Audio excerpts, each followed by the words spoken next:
Good afternoon everyone.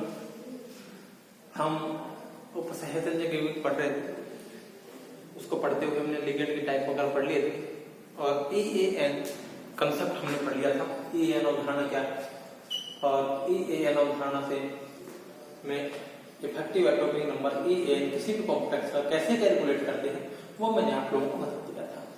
उसे आगे देखिए।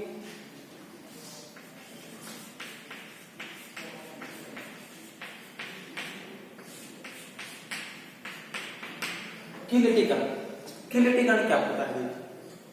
हमने कहा कि ऐसे लिगेंड जो एक से अधिक उपसहसंयोजक बंध बनाते हैं वो किसी भी धातु परमाणु के साथ एक साथ दो या दो से अधिक उपसहसंयोजक बंध बना करके और एक रिंग का निर्माण कर लेते हैं।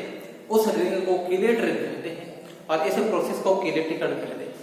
किसी भी कॉम्प्लेक्स के बनने में अगर किलेशन होता है, किलेटिकरण होता है, तो वो कॉम्प्लेक्स उतना ही ज्यादा स्थायी होता है और किसी भी कॉम्प्लेक्स में जितनी ज्यादा किलेट रिंग होती है वो कॉम्प्लेक्स का स्थायित्व उतना ही अधिक होता है, स्थायित्व बढ़ता जाता है। यानी स्थायित्व डायरेक्टली प्रोपोर्शनल टू किलेटिकरण, यानी किलेटिकरण जितना ज्यादा होगा स्थायित्व उतना ही ज्यादा होगा। चलिए आगे देखिए। अब किलेट रिंग कैसे बनती है उसका एग्जांपल मैं आप लोगों को देता हूं। जैसे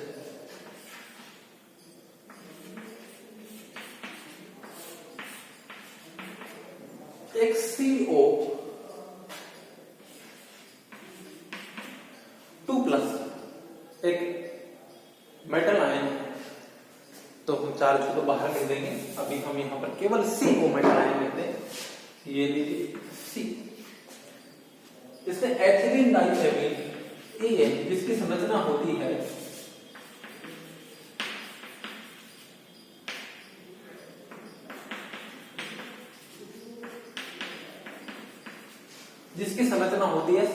NH2 CH2 CH2 NH2। इसमें दो नाइट्रोजन परमाणु होते हैं और दोनों नाइट्रोजन परमाणु जो है वो इलेक्ट्रॉन डोनेट कर सकते हैं, यानी दाता परमाणु की तरह काम करते हैं, दोनों एटम की तरह काम करते हैं और दोनों ही एक समय में बंध बना सकते हैं, इलेक्ट्रॉन पेयर डोनेट कर सकते हैं। तो ऐसे दो रिंग आपस में, ऐसे दो रिंग जो है ऐसे दो लिगेंड जो है इसके साथ एक साथ जुड़ते हैं, तो देखिए क्या होता है।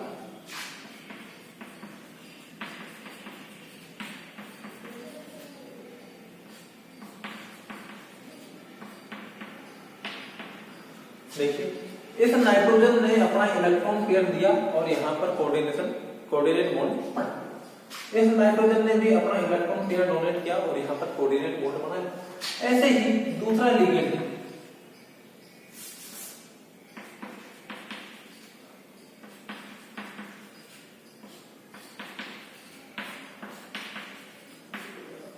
ये दूसरा EN लिगेंड जो है उसके इस नाइट्रोजन ने अपना इलेक्ट्रॉन पेयर डोनेट किया और कोऑर्डिनेट बॉन्ड बना लिया और दूसरे ने भी इलेक्ट्रॉन पेयर डोनेट किया और कोऑर्डिनेट बॉन्ड बना और ये बन गया कॉम्प्लेक्स और इसका प्लस। देखिए अब ये एक लिगेंड जो है वो दो कोऑर्डिनेट बॉन्ड बना रहा है। इस दो कोऑर्डिनेट बॉन्ड बनने के कारण ये एक ही मेटल के साथ बन रहे हैं, तो एक चक्रीय संरचना बन गई। कैसी संरचना बन गई? चक्रीय संरचना बन गई। इस चक्रीय संरचना को किलेट कहते हैं और इस प्रोसेस को किलेटिकरण कहते हैं। ये चक्रीय संरचना बनने से, किलेटिकरण होने से मैं बता चुका हूं कि यौगिकों का स्थायित्व बढ़ जाता है। प्रकृति में पाया जाने वाला हरित लवण जो होता है, पर्णहरित जिसको कहते हैं,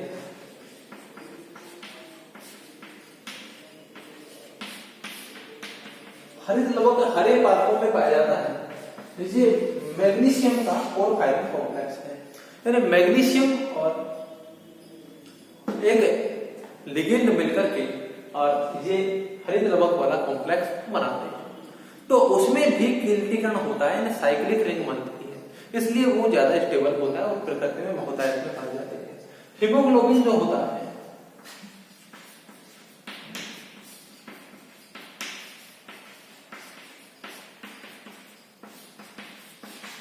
आयरन का पोरफायरिन कॉम्प्लेक्स है हीमोग्लोबिन।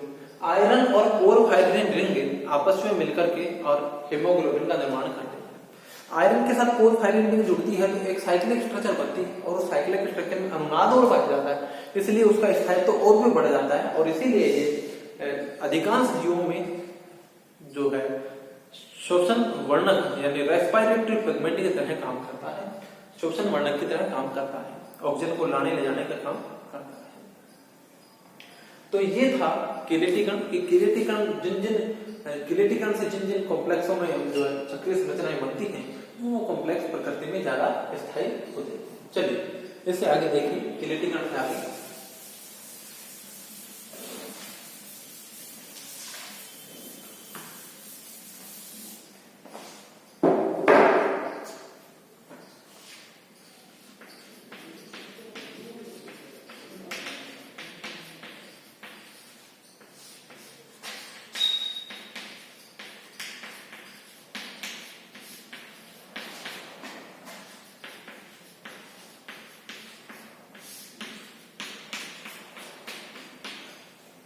उपसहसंयोजक यौगिकों का नामकरण बहुत ही इंपॉर्टेंट टॉपिक है।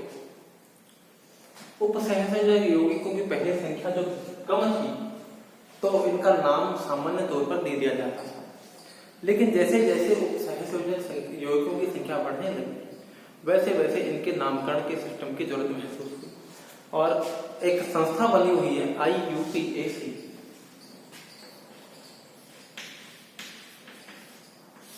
International union of pure and applied chemistry. ये रसायन विज्ञान में कार्बनिक, अकार्बनिक और उपसहसंयोजक यौगिकों के नामकरण से संबंधित एक संस्था है, ये इनका नामकरण करती है। तो इस संस्था ने जो है इन यौगिकों का नामकरण करने का भी जिम्मा ले लिया और इनके नामकरण से संबंधित कुछ नियम प्रतिबंधित थी। आज उपसहसंयोजक यौगिकों का नामकरण जो है वो IUPAC द्वारा दिए गए नियमों के आधार पर लिखे जाते हैं। तो चलिए कि इनके नियम क्या है और उन नियमों के आधार पर किस तरह से नाम लिखे जाते हैं उसकी चर्चा हम करेंगे। बहुत इंपॉर्टेंट टॉपिक है, आप लोग ध्यान से समझते हुए चलिए। IUPAC पद्धति के अनुसार, नामकरण पद्धति के अनुसार पहले धनायन का नाम लिखा जाता है और फिर ऋणायन का नाम लिखा जाता है। ये अकार्बनिक लवणों पर भी लागू है। जैसे सोडियम क्लोराइड की बात करें, हम NaCl की बात करें, NaCl, तो इसके फॉर्मूले में NaCl तो पहले नाम लिखा जाए तो पहले धनायन का sodium chloride, KCl potassium chloride, CaCl2 calcium chloride. तो पहले धनायन का नाम लिखा जाता है और फिर ऋणायन का नाम लिखा जाता है। तो उपसहसंयोजक यौगिकों का नाम लिखते समय हम भी इस बात का सबसे पहले ध्यान रखेंगे कि सबसे पहला नियम जो फॉलो करेंगे वो ये करेंगे कि पहले धनायन का नाम लिखा जाएगा और फिर ऋणायन का नाम लिखा जाएगा। चलिए उसके बाद देखिए, किसी भी उपसहसंयोजक यौगिक में जो उपसहसंयोजन सत्ता होती है, कोऑर्डिनेशन एंटिटी जिसको हम कहते हैं, यानी लिगेंड और केंद्रीय धातु परमाणु से मिलकर बनी हुई स्पीशीज जो होती है या संकुल आयन जो होता है वो 2 प्रकार या 3 प्रकार का हो सकता है। देखिए 3 प्रकार का हो सकता है। तो कोऑर्डिनेशन एंटिटी,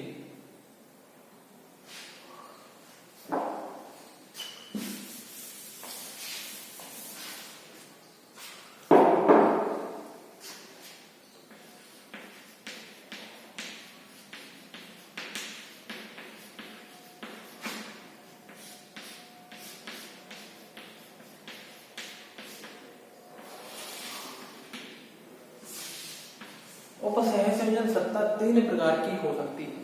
धनात्मक हो सकती है, ऋणात्मक हो सकती है या फिर उदासीन। तो देखिए जब ये धनात्मक होती है और उदासीन होती है तो उनका नाम एक तरह से लिखा जाता है, उसका तरीका अलग है। और जब ये ऋणात्मक होती है तो उसका नाम अलग तरीके से लिखा जाता है। तो हमने उपसहसंयोजन सत्ता को 2 भागों में विभाजित कर दिया है। एक को कर दिया है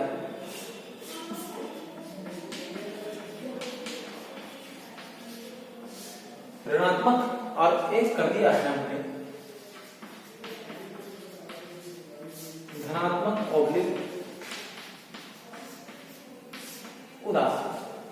कि या तो वो उदासीन और धनात्मक हो सकती है या फिर वो ऋणात्मक हो सकती है।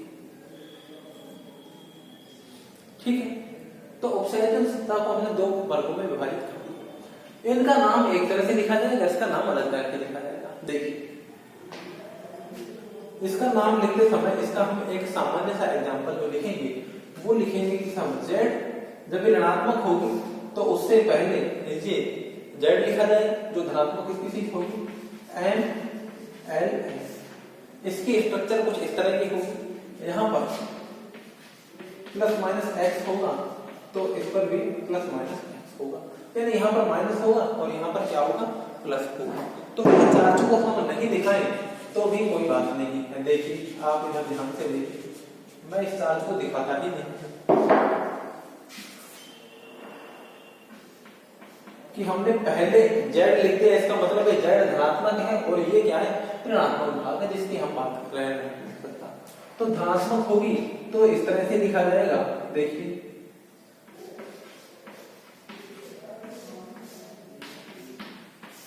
और उदासीन होगी तो इस तरह से लिखा जाएगा कि साहब ये धनात्मक है, इस पर ऋणात्मक आवेश है और इस पूरी पर क्या है, धनात्मक आवेश, और ये पूरी उदासीन है, इस पर कोई आवेश नहीं है, जीरो आवेश है।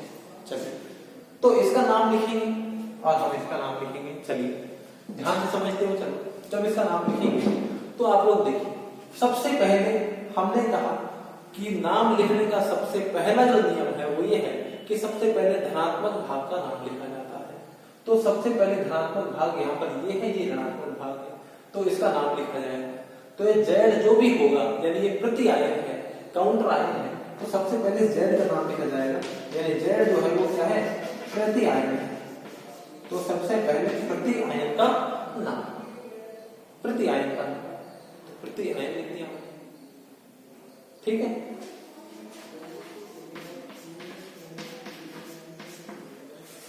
ये बताओ प्रति आयन का नाम प्लस, उसके बाद में फिर सहसंयोजन सत्ता कोऑर्डिनेशन एंटिटी का नाम लिखा जाए। इस कोऑर्डिनेशन एंटिटी का जब नाम लिखा जाएगा तो इसमें एक तो धातु आयन है और लिगेंड है। तो धातु आयन और लिगेंड में से पहले लिगेंड का नाम लिखा जाएगा। तो हमने यहां पर लिख दिया लिगेंड का नाम,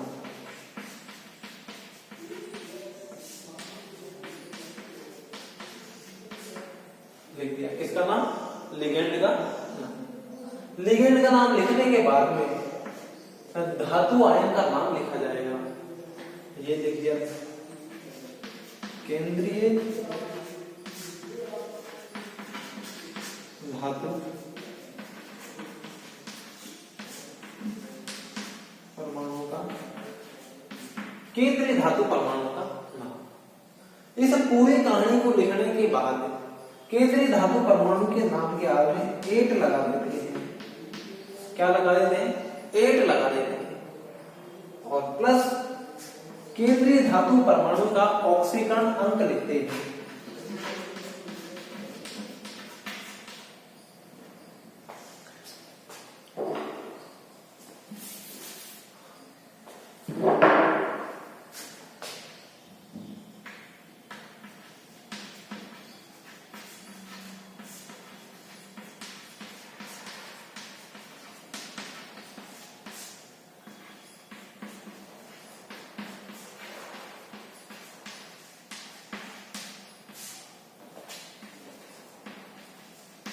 और इसको लिखते हैं छोटे ब्रैकेट में। ये मैंने छोटा ब्रैकेट यहां पर लगा दिया। अब ये केंद्रीय धातु परमाणु का ऑक्सीकरण जो होता है ये रोमन संख्या में लिखा जाता है। कौन सी संख्या में, रोमन संख्या में लिखा जाता है। ये लीजिए, अब देखिए ध्यान से, सबसे पहले प्रति आयन का नाम जो भी आगे जुड़ा हुआ हम इसके नाम लिख रहे हैं, जिसमें उपसंयोजन सत्ता ऋणात्मक होती है, प्रति आयन का नाम ये लिख देगा। फिर उसके बाद में लिगेंड का नाम लिखा, ये लिखा लिगेंड का नाम। फिर उसके बाद में केंद्रीय धातु परमाणु का नाम लिख दिया, जो केंद्रीय धातु परमाणु जो भी होगा उसका नाम लिख दिया। उसके बाद में केंद्रीय धातु परमाणु के नाम के साथ में 8 लगा देते हैं, ये सब 8 लगा दिया। फिर उसके बाद में केंद्रीय धातु परमाणु का ऑक्सीकरण अंक लिख दिया और ऑक्सीकरण छोटे ब्रैकेट में रोमन संख्या में लिखा जाता है। इतनी कहानी थी। अब देखिए, अभी जो लिगेंड का नाम है, लिगेंड का नाम, लिगेंड एक से अधिक भी हो सकते हैं। तो अगर 2 या 2 से अधिक लिगेंड हो, 2 या 2 से अधिक प्रकार के लिगेंड हो, तो उनका नाम अंग्रेजी वर्णमाला के अल्फाबेट से लिखा जाता है। अल्फाबेट क्रम। लिगेंड का नाम किसमें लिखा जाएगा? अल्फाबेट क्रम में लिखा। ठीक है, सब कोई परेशानी नहीं है, अल्फाबेट क्रम में भी लिख देंगे, एबीसीडी हम लोगों को आती है, कोई दिक्कत नहीं। चलिए अब देखिए अल्फाबेट क्रम में लिख दिया। अब ऐसा भी हो सकता है कि एक ही अल्फाबेट वाले जो लिगेंड हैं, यानी एक ही प्रकार के लिगेंड जो है वो संख्या में 2 या 2 से अधिक है। जैसे सब अमोनिया है तो उसको एमीन लिखा जाएगा, लेकिन अमोनिया 2 है तो सब एमीन एमीन नहीं, तो सब उनकी संख्या भी बतानी पड़ेगी। तो फिर आप क्या करेंगे?